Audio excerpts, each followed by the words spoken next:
My name is Sharon Waxler. I'm the owner and head trainer of At Your Service Dog Training. We've never done this before, so I'm really excited and curious to see how it's going to go.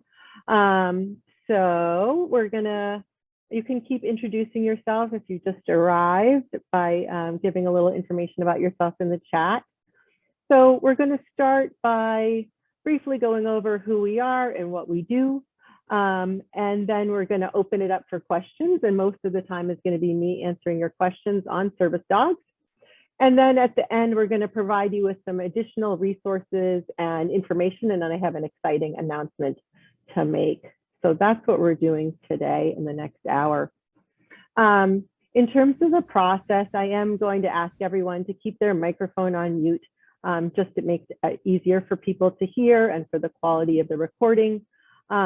If I'm answering a question from you and I have some further questions, I might, in that case, if you're comfortable, ask you to unmute to get a little bit more information, or you can also type it in the chat.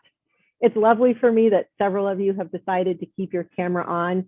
Thank you. If you're comfortable with that, that's great, because then I feel like I'm talking to real people that I can see and not sort of speaking into the void. So I appreciate that. We also have Lori DiDonato, our office manager here. She's giving you a wave.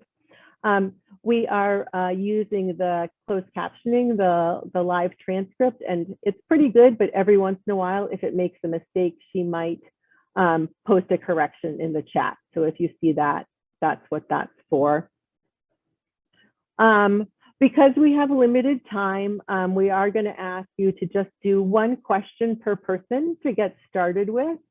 And then if we have enough time for more, we will open it up to more questions later. And if two people ask pretty similar questions, I may combine them in my answer. Just a heads up that because of the format here, if you have a complex question, especially about training, I may not be able to go into a detailed instructional how-to, and give you a training plan. Also, we do really try to do very individualized coaching and instruction. Even in our group classes, we keep them very small so that we can always tailor the instructions to the particular dog and the person, so it works well for each team. And that's just not something that I can do here without knowing you and your dog and all of that.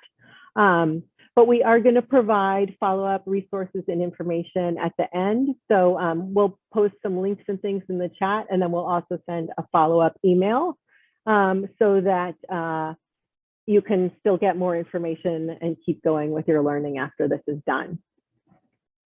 So you can go ahead and if you want, you can start thinking about questions. I'm going to just briefly tell you who we are and what we do. So I started training my own service dog, the first one in 1998. I was severely disabled by chronic illness for 18 years, and I spent 16 of those years dedicated to training 3 service dogs for myself over the course of that time period, at a time when it was very unusual. Almost nobody that I spoke to outside of the disability community had even heard of service dogs that weren't guide dogs. And certainly nobody had heard of owner training back then. So I had to figure out a lot of things on my own. I made a lot of mistakes. I had to do a lot of trial by error. And there was nobody really to walk me through it step by step who had done it before. So I'm very passionate about this work because I want to be there for you and help you have a faster, easier, more effective, more successful process than I did when I started. So I also worked in disability information and referral for a few years. I've been a professional trainer working with owners to train their own service dogs since 2014. Alex and I are both certified professional dog trainers, knowledge assessed through the Certification Council for Professional Dog Trainers. And I also went to Karen Pryor Academy for animal training and behavior and got my certified training partnership from KPA. Alex is our other trainer. I brought Alex on board, I think 2018, might have been 2019. Alex and I, but I've known them since 2015 or 16, is a wonderful pet dog trainer who also trained their own service dog for a few years. Hitch, their dog, did not work out as a service dog and had to be career changed, but Alex learned a lot from that experience. And they are also one of our trainers. So that is the team. And then Lori, who you've met, who's here on Zoom. So what we do is we help disabled people and their families sometimes to find the right dog to train if they don't have the right dog. So we want you to have a dog who loves working in public, who loves training, and who will flourish and be comfortable and happy and successful in that role. I'm going to talk a little bit more about that at the end. Most people, though, who contact us already have a dog that they want to train, and we love to work with them too. We do a lot of online training because some of our clients are in the local area, but a lot of them are not because it's a specialty what we do. So we do both group and online classes. Sometimes those are, group and private classes online. Sometimes we are working with people locally. Most of the time we have people who are throughout New England and we're training with them online. And then periodically they drive out to Hadley, Massachusetts to train with us. And then we also have some clients who we only train with online who are in California or Indiana or Colorado. Or Jackie, I see you in Nashville, Tennessee. So we have people all over the country. And then we also do have some people locally who are doing day training, private lessons, and things like that. I also work with professional dog trainers, consulting on service dog cases if they have questions, or if they're working with a disabled handler and they want to learn about some modified training techniques. We do some therapy dog training and emotional support animal training as well. And then I also have a mentorship course for aspiring or up and coming trainers, or people who are already working as trainers and just want to improve their skills and their knowledge. So that's what we do. So if you haven't already typed your question in the chat, you can go ahead and do that now. I'm going to start answering your questions. I'm just going to look in the chat and see if anybody, I see there's a lot of wonderful introductions. So let me stop the share and let's see. Thank you all for your, I'm going to have to read these through in more detail afterwards.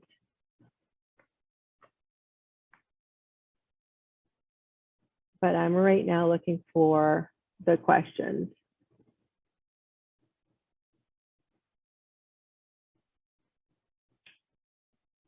Okay, so I see there's somebody who wants to train a rescue. I'm assuming you mean a dog that comes from rescue or shelter. Okay, here's a question from Jackie. It's been a while since I trained my last service dog. Can you tell me what training and paper-wise is needed and where it can be found?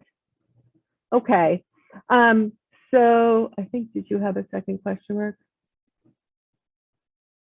I'm just looking to see if there was more about that. Okay, so I'm not sure if you're talking about the laws.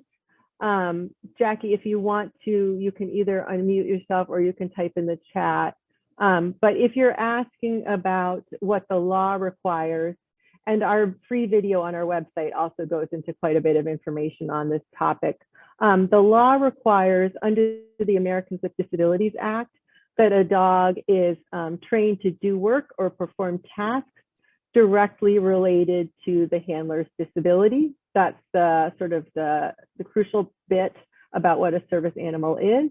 The dog also needs to be tethered, leashed, or harnessed to the handler at all times for public access. The dog has to be house trained and has to be under the handler's control at all times. So that's what the law says.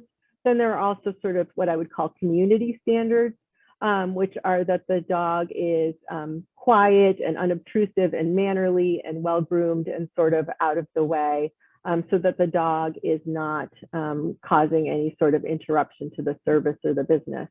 The ADA does say that a dog can't fundamentally alter the nature of the service.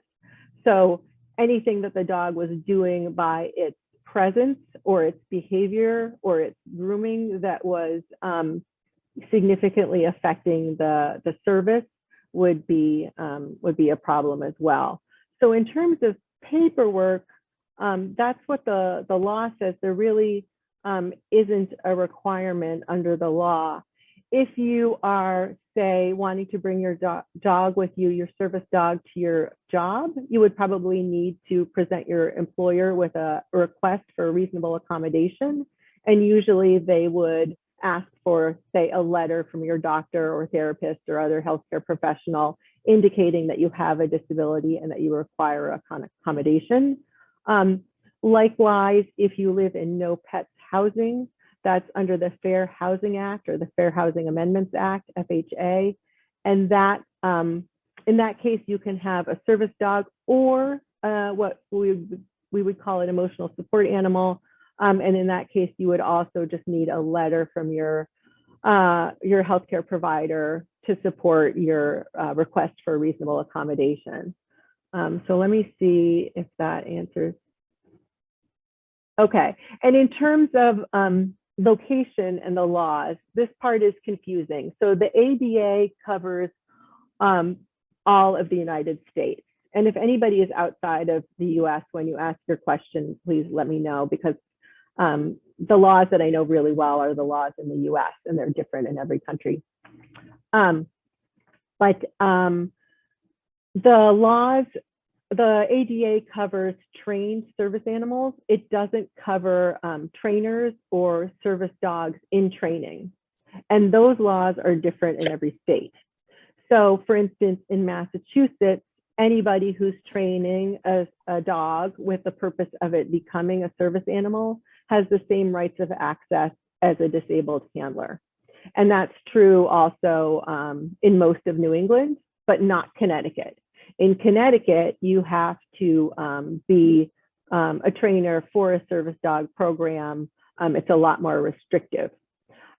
So those laws vary from state to state. So if you're traveling with a service dog in training, you would want to do some research ahead of time about what the laws are for in training on each state that you're going through, in case you wanted to bring your dog into public with you. So I hope that answers your question, Jackie. I'm going to move on to the next question. So there's a question from E. Smith on what to look for in an older dog, 2 to 3 years, to indicate that they can be trained for hearing. Well, this is going to sound obvious, but it's important to say it. You want to make absolutely sure that your dog can hear, because that is often surprisingly difficult to tell. Martha Hoffman, who's been a hearing dog trainer for over 30 years, has a story in her book about a dog that she was assessing at a shelter that seemed fantastic. And it was only at the very end that she realized that the dog was actually deaf, and was just so good at noticing all the little tiny movements and behaviors that she did that she didn't realize the dog was deaf. And Alex, our other trainer, their dog Hitch is deaf. And that's one of the reasons that he didn't work out to be a service dog for Alex. And they didn't know that at the rescue where Alex got the dog. So one thing is very important, is to make sure that the dog has really good hearing. And then all the other things that you need in a hearing dog mostly have to do with generally what you're looking for in a service dog prospect. So you're looking for a dog who's very comfortable with people, is very relaxed and friendly with all manner of every type of human being. Because everywhere we go with our dogs, there are people. And if your dog is not super comfortable with strangers, your dog is always going to be under stress, and they're not going to be able to work well in public. So that's very important. Similarly, likewise, you want a dog who's very confident, relaxed, with novelty, new situations, very comfortable with especially sounds. You know, often for a hearing dog, you're looking for a dog that's attracted to sounds, that likes sounds, that is curious about them. But in general, you also want a dog who's very comfortable with, you know, strange stuff that happens. You know, dogs can be very easily spooked by a flag flapping in the breeze, or a garbage truck, or, you know, even if something as simple as like a trash can that wasn't there one day is there the next day. For a service dog, you need a dog who really doesn't care about any of that stuff at all. You need a dog who's friendly and ideally is relaxed and ignores other dogs, but definitely you want a dog who is comfortable around other dogs, because other dogs are not quite as ubiquitous as people, but they are everywhere too. And a dog who is reactive or fearful of other dogs is going to have trouble working as a service dog in public. What else? You want a dog who's food motivated.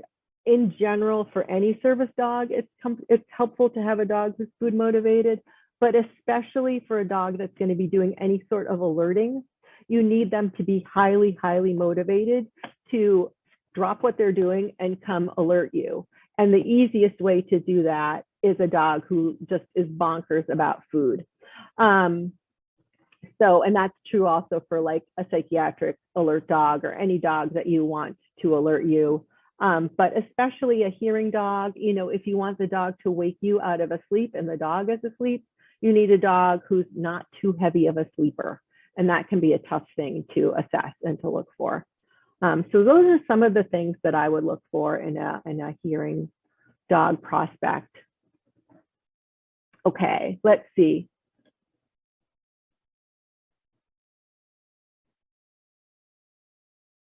Heidi, I'm not sure if this is a question or what your question is. Is it all right? I don't know, Heidi, where you are. I was going to read it out loud. Let me see if you've typed anything in the chat. Okay. Okay, here, you typed a new question. Thank you. That's lovely.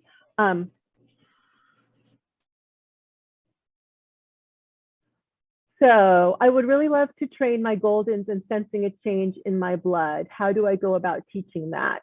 Okay, so you're asking about diabetes, maybe for blood glucose? I have factor 5. Can you hear me? Yeah. I don't know. Okay. I have factor 5 and I have 2 golden retrievers. One of them will start training on the 14th of August. Factor 5 is basically clotting disorder. So I would love to teach my dog to tell me if there is a change in my blood. How do I go about doing that? Do I need a special trainer in that field or? Okay, thank you. So I've never heard of factor 5 before. So that's new for me. And for that, I think you're probably going to be looking for a dog that's going to be doing nose work, scenting alert. So you would probably need to be using samples and training the dog to alert on the different smell in the sample. And that's not something that I've done. So I would probably try to refer you to somebody who has done more nose work related service dog training. Most of the service dog training that we do is psychiatric service dogs, mobility service dogs, combination, clients with traumatic brain injuries. We've worked with some hearing dogs, people who are deaf and hard of hearing. And I'm doing a little tiny bit of a modified guide dog training for people who are sighted but have trouble with perception in some situations. But I have not trained like a diabetes alert dog, for example, or there are people who specialize in training dogs on nose work, and I would probably try to refer you to one of those. Okay, let's see who's next. And I'm gonna look up factor 5 now because I hadn't heard of that. Okay. Have you trained for allergy detection, specifically dairy and gluten? No, I haven't. Again, I would probably refer you to somebody else for that. We're going to send you some resources afterwards. There is an organization called Medical Mutts. It's run by Dr. Jennifer Catte, C-A-T-T-E-T.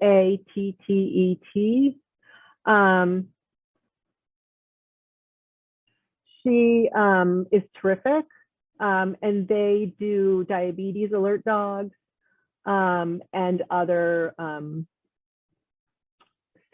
medical alert dog training. So I would probably refer refer you to them. And we will put her link in the email that we'll send you later. Okay, let's see who's next.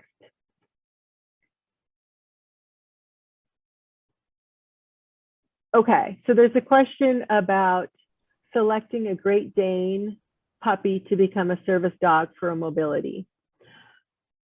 So I actually would want to meet with you individually to talk about that. But in general, I wouldn't recommend a Great Dane as a service animal for a few reasons. One is that the larger a dog is, the slower they are to mature and the shorter their lifespan is. So that's a really big issue.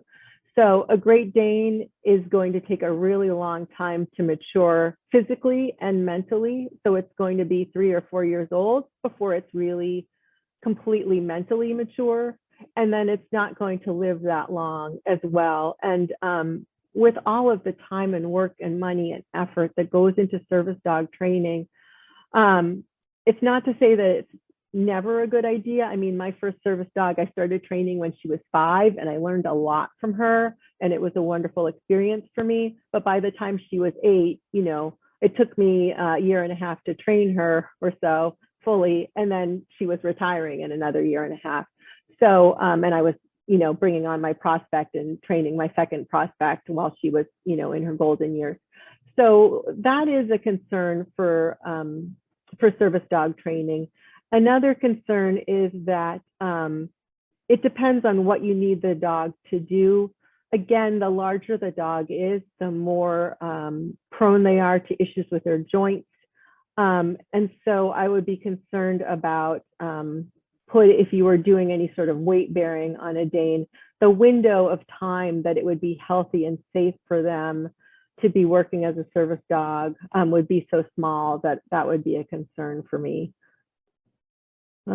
So I would probably want to find out what it is that you needed from the dog, what assistive technology you were using, how those things could be combined, and then trying to find a healthy and appropriate dog to do things that would be useful for you, that may be a little different than what your Dane is doing for you. There's always a lot of individual variation too in the size of the person and the size of the dog and what your disability is and what your needs are. In general, I often find that the most useful sort of balance or mobility support task that dogs can do is for people who have problems with proprioception, which is sort of like knowing where your body is in space, or things like dissociation or anxiety, where mostly what they need, or sort of visual perceptual issues, mostly what they need is just to like have their dog on have their hand on the dog's shoulder or be holding the handle, but not putting their weight on the dog. If somebody is at risk for falls, I would be really concerned about the danger to the dog and to the person of using them for you know, structural support. Okay, let's see. Who is next?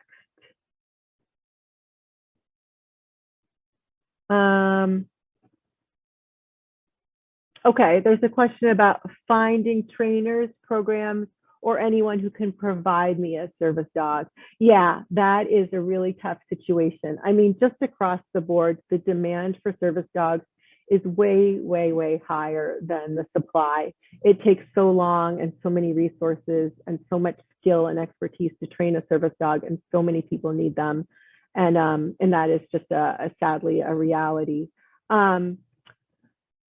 So it's a little hard to answer, you know, without knowing a lot about you and what you're looking for. But, you know, generally speaking, what I would do is I would start by recommending that you start with Assistance Dogs International, and do a search by their member programs for your disability and your location and see what they offer. And then there are some other programs that I sometimes recommend that cover situations that a lot of service dog programs don't. Like it's very hard often for people with psychiatric disabilities who aren't veterans to get a trained service dog. And I do know of a few programs that do that, but there aren't that many. So I usually, we do have some articles. I'll include those in the handout too, about what to look for in a service dog trainer and what are red flags and sort of how to do the process. But unfortunately, it's not a question that I can answer specifically without knowing like a lot more about you and doing some research. There are some programs that I often refer people to just because I know them, but there are a lot of scams out there. There are a lot of really problematic programs that are legitimate, that are actually trying to train service dogs, but just, you know, not able to deliver. And then there are people who are just running scams. So it's definitely important to be careful. And I wish I had, you know, but I'll send you the information in the handout so you can get some more information. Okay.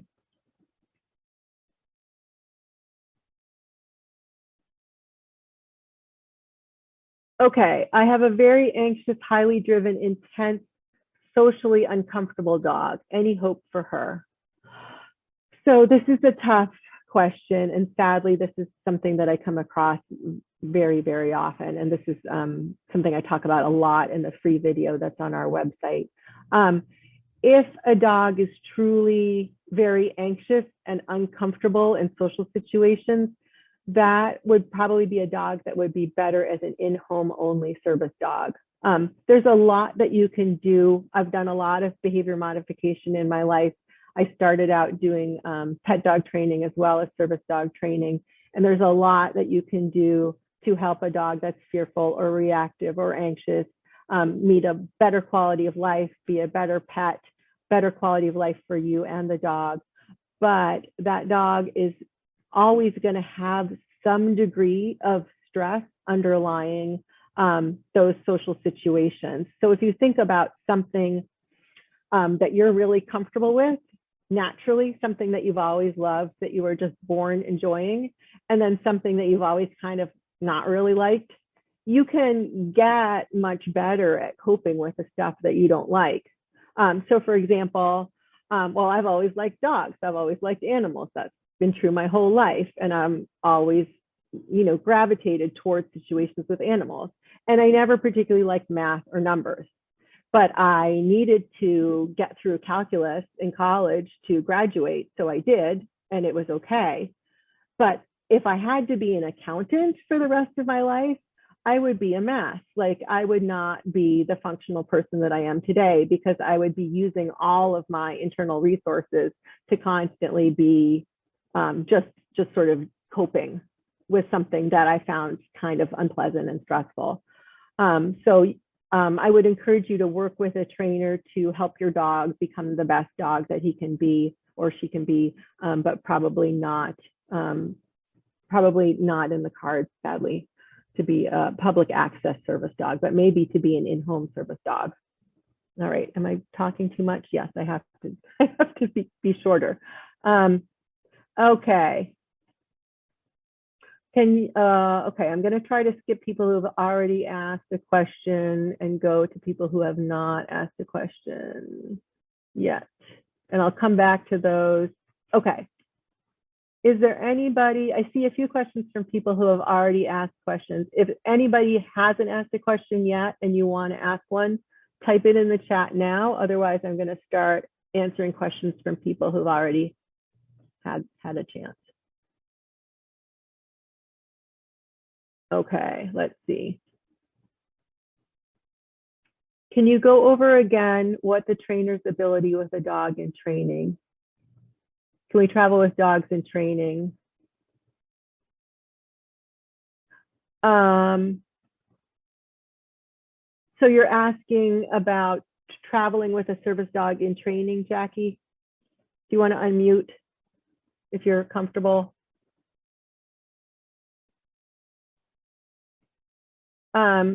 Let's see. Okay, yes. So you have to look up the laws in every state. I did a webinar for pet, I see that you're a trainer. So I did a webinar for Pet Professional Guild that covers this. So I would recommend getting that webinar from them. It was called something like ESA, SDIT, alphabet soup or something. And it's about the laws relating to service dog training. And I go over how to find out what the laws are for each state for service dogs in training. One thing that's different now is that Assistance Dogs International has made it so you can't find their information online. So you have to go directly to the state's laws, the state government for each state, and look up their human rights laws. But that would probably be the best way to do that. Okay.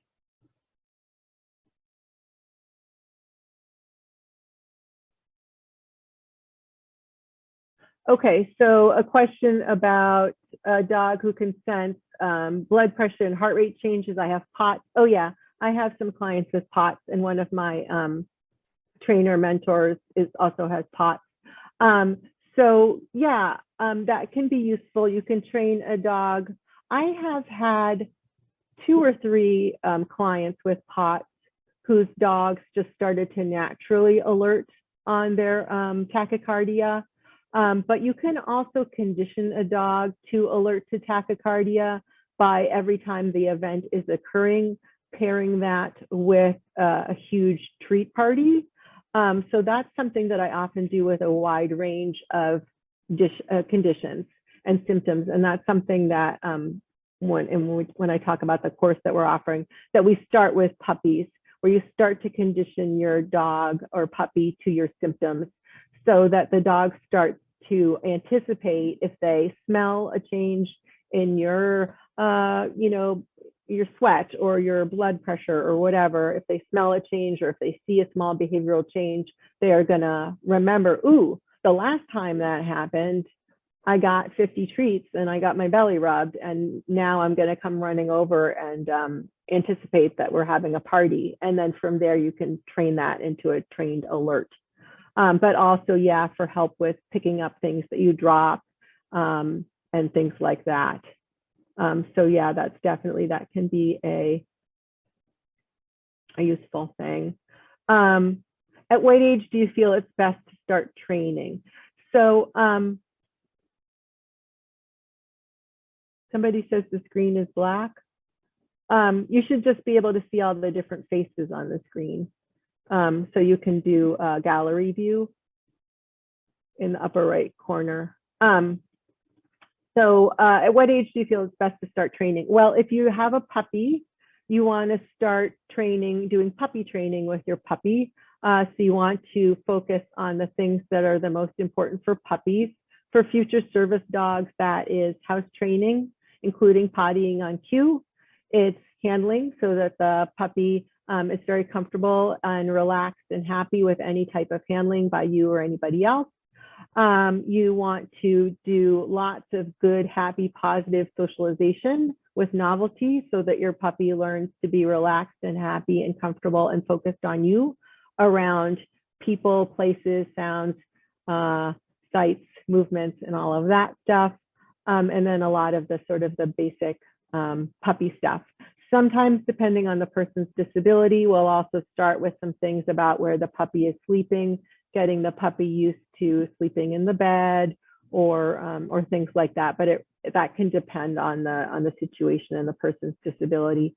But you want to do sort of age-appropriate training from the start. If you're talking about, yeah, it's a hard question to answer. I mean, you're going to start with whatever age dog that you have.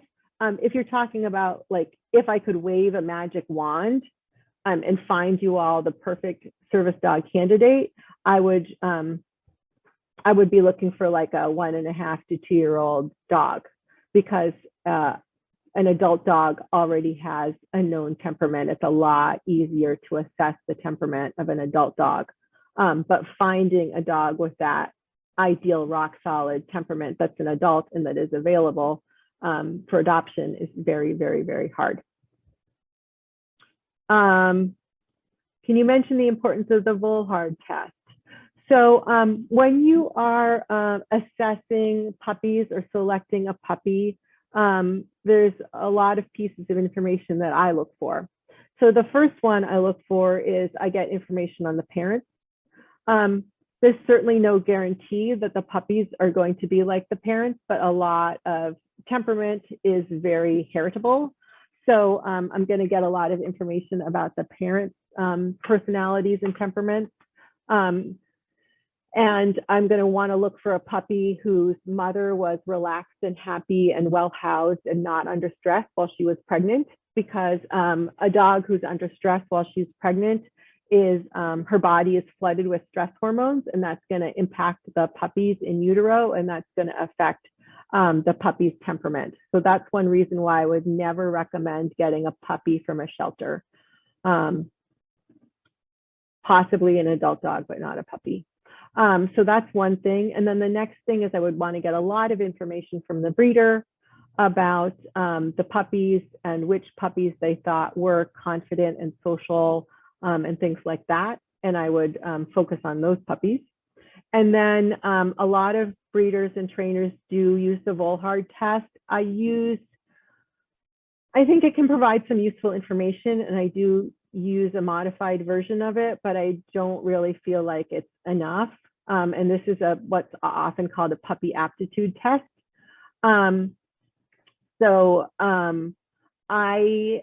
I'm constantly trying to improve the way that I assess dogs and puppies, because it's very, very difficult. And it always feels risky, and I will never feel like, I don't think I'll ever feel like I'm good enough at it. Again, I'm going to quote Martha Hoffman, who several years ago said, I've been doing this. She's been assessing dogs as potential hearing dogs for 30 years, and I still get it wrong. So it's a really challenging thing to do. So the Volhard test can be helpful as one piece of a lot of other components that I take into consideration. Okay, here's a question from Karen. I have a 2-year-old SDIT. She passed her CGC. Congratulations. And is well behaved in public and has learned her tasks. Great.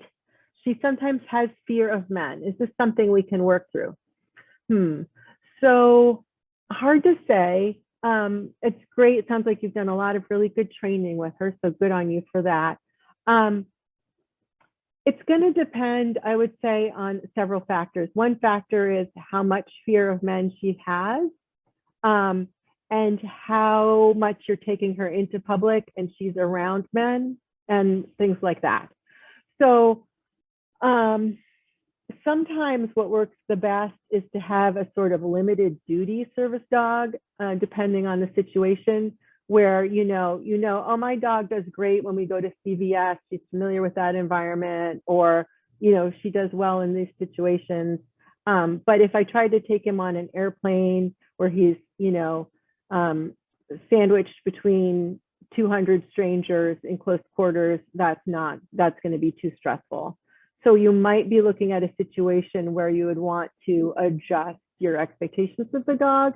I also don't know how much training you've already done in terms of counter conditioning to men and sort of helping her, build up her confidence level. So that's a tough one. I mean, it's certainly concerning, but I would, you're going to want to work on that, whether she's going to become a public access service dog anyway, because you want her to have the best, happiest quality of life possible for her and for you. So that's something that I would work on, and I would probably try to reduce her stress in other respects while I was working on it.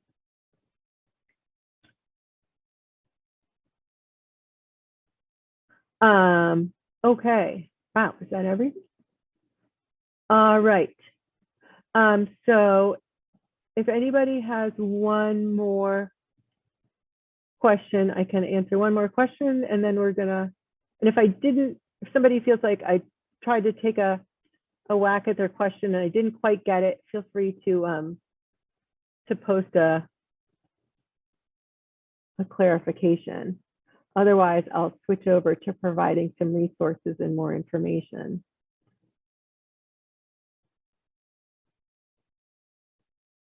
Okay, let me start doing that. So these were great questions. I had no idea what the questions were going to be, so I didn't know what we were going to get. There was one last one that just came in. Okay, great. Thank you, Lori. Okay, let's see. Why don't I see it? Can you read it? I'm not seeing it. I think it says, can you speak to the difference in CGC and CGCA, CGCU? Oh, for some reason, I'm not seeing that at all. So thank you for reading that. Okay. Oh, wait, do you want it says a little bit more. It says, I have Okay. seen especially younger handlers take dogs out claiming that they are fully trained service dogs, but are only at CGC level and not CGCU level.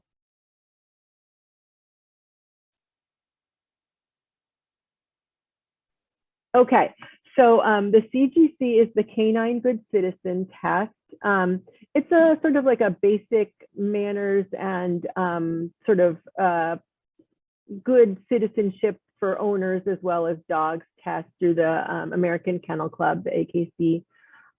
There's 10 questions on the test, and it's basically to show that your dog has some basic manners training and is safe around strangers and other dogs and sort of under control. So it's a good thing to get a CGC on a service dog in training. The CGCU is a more advanced version of the test, which is for urban environments. And then the CGCA is, the A stands for advanced, and that's, again, just a higher level of manners for that. And, you know, I mean, I think it's helpful to have benchmarks and to have, I'm going to be talking in a second about our benchmarks program. It's helpful to have something to shoot for and to train for and a goal. But the CGC, any version of the CGC is not perfect. And it's not what I would want to base saying whether a service dog is trained or not. For example, you could take your dog through the CGC as a 5-month-old puppy and have that puppy pass easily because the puppy has not yet matured and is not yet showing signs of stranger reactivity. But when that puppy reaches 11 months, maybe, and of course, hopefully not in most cases, but it does happen sometimes when dogs reach social maturity, that their temperament changes and that you see things that you didn't see as a puppy. So I wouldn't want a dog that passed their CGC before they reach social maturity to really be considered to have passed the CGC. And that's one reason why some trainers that I know, including me, don't want to test a young dog for CGC. We want to wait until the dog's temperament has solidified a little bit. So when I'm training a dog as a fully trained service dog, I'm looking at a bunch of components. So one, of course, is task training, because that's the definition of a service dog, is a dog that does work or tasks for its disabled handlers. I want to make sure that there's some reliable task training happening. And then I also want to make sure that I feel confident in the dog's temperament, that it's happy and relaxed and comfortable and not under an undue amount of stress in public. And then I want to know that the handler and the dog have a good relationship and they're communicating well. So I have a public access evaluation that I do. There is a video of a handler passing that recently with her dog. So you can watch that if you want on YouTube. And, you know, we assess, is the dog paying attention to the handler? Can the dog sit? Can they down? Can they focus around people and grocery carts and food and drop food? And can they do a long down stay? And, you know, things like that, that I try to make it more real life and realistic. So I am going to wrap up now with the Q&A. I want to leave time to switch to the resources.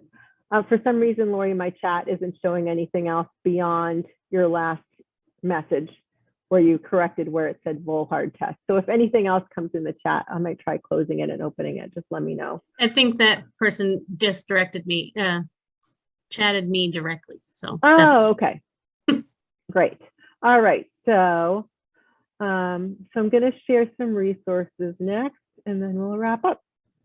So thank you all for your questions. I really appreciate your courageous jumping in there and asking your questions. Do you have to be certified to evaluate the public access test? So there is no such thing as certification. Oh, you're talking about like you have to be a CPD TKA or something.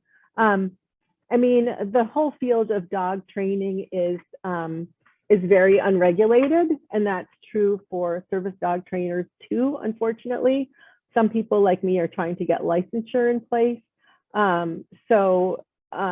Just like anybody can train their service dog, any trainer can say they train service dogs. And that's why, segue, one of the links that we're going to send you is what to look for in a service dog trainer, because you really want to work with somebody that you trust and that you, who knows what they're doing and is skilled and, you know, works well with you and your dog.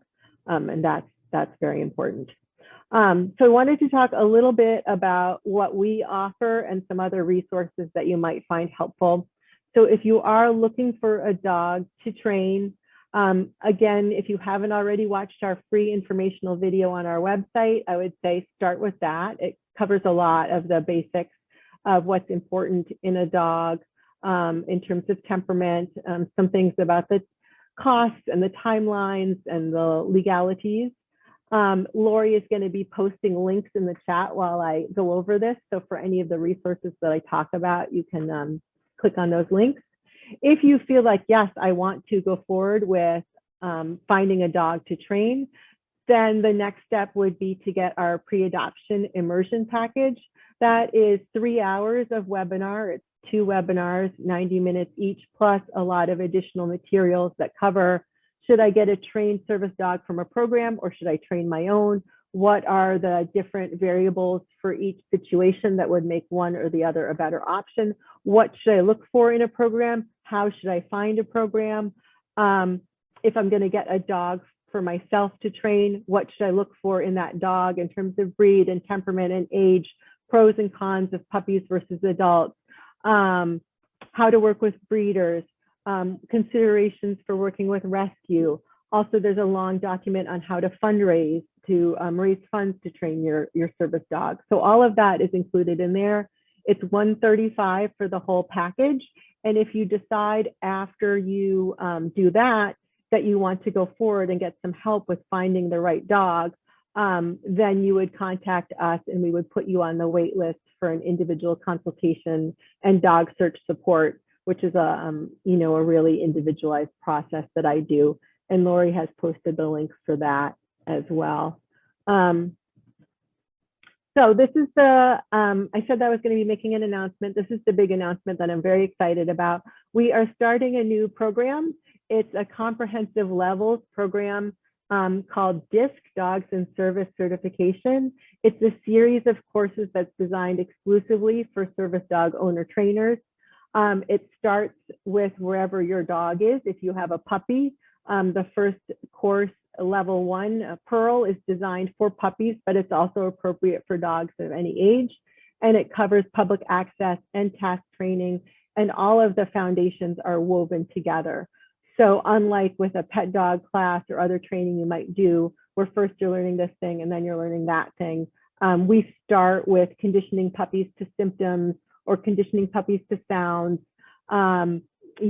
getting puppies used to things that they're going to encounter in buses or restaurants. All of that is woven into the curriculum. Like I said, we keep our classes really small. So in addition to instruction and demonstration, you're working directly with Alex or me, getting individual coaching on each skill throughout every class. You're also part of a community, so you're training your service dog with other people who are also training their service dogs. We have a private Facebook group that you can, post videos of your dog training and ask questions of the trainers, but also, share community with other people who are doing that. You also get lifelong access to our client portal, which has well over 100 training handouts and training videos, most of which are not publicly available on YouTube. And you'll get homework instruction sheets for the class, as well as a video recording of every class. So you can watch it again next week or 10 years from now with your next successor service dog. Or if you miss a class, you'll still be able to get the material. The first level, level 1, is Pearl. It's a 10-week course that also includes the assessment at the end. So if your dog passes the assessment, which they should, then your dog will earn their Pearl disc. It's geared, like I said, for any dog over 8 weeks. What's really unique about it is that every lesson plan focuses on a real life scenario. So it's open enrollment, so you can join anytime that there's an opening. And for example, one lesson plan might be, you know, going to a restaurant with your service dog and training. And what are the specific skills that you need to train to be successful, for your dog to be successful at a restaurant, and breaking those down and getting those foundational behaviors trained first, and then having instructions on how to do that training when you go to a restaurant, so that you're not in a situation where you go to a new place and your dog is completely overwhelmed or excited and you're overwhelmed and stressed and you're trying to think, what should I train now? You know, it's all, each class provides like a recipe for how to approach that. You know, there's one on going to the ER, the emergency room for humans, and desensitizing your dog to the sounds in class. And we do that. So if you want to learn more about this, Heidi, sorry, I just saw the name Heidi go across my screen. Lori is going to post the link to a document that has a lot of information. If you like to read all the nitty gritty, that's in there. If you just want to get the basic information, just read the first page. And if you think, well, this sounds good, then you can go ahead and register. The link is there. We haven't announced this anywhere yet. You guys are the first people to be hearing this. So we haven't posted anything about this on our website. We haven't announced it on social media yet. The first class starts October 5th. So if you register now, you'll definitely get one of those 5 slots. We are going to start letting people know about it soon, but this is something we've been working on for months and months, and we're just rolling it out today. So if you want further information, like I said, we have the free video on our website. We also have a lot of question and answer on the website. We have a Facebook group. Most of you probably know about our Facebook page, where we post information and resources and funny cartoons and things like that. And we also have a newsletter that goes out about once every other month or so, with service dog training tips or equipment or resources and things like that. If you want to start training sooner than October, or you want to do something short and see if you like it, we do have a class coming up called Helping Hounds. It's a 4-week class. It's $125 for the whole 4 weeks. And it teaches task foundations with basically the tricks that underlie some of the most common tasks. So that's a really popular class. I'm also going to be offering a class on wheelchair skills. So that is for anybody who uses a wheelchair or mobility scooter, you know, whether that's a power chair or manual chair, skills that are helpful for training a dog or handling a dog from a chair. So we will send you links on all of that stuff. Thank you all so much for your great attention and for your great questions. We have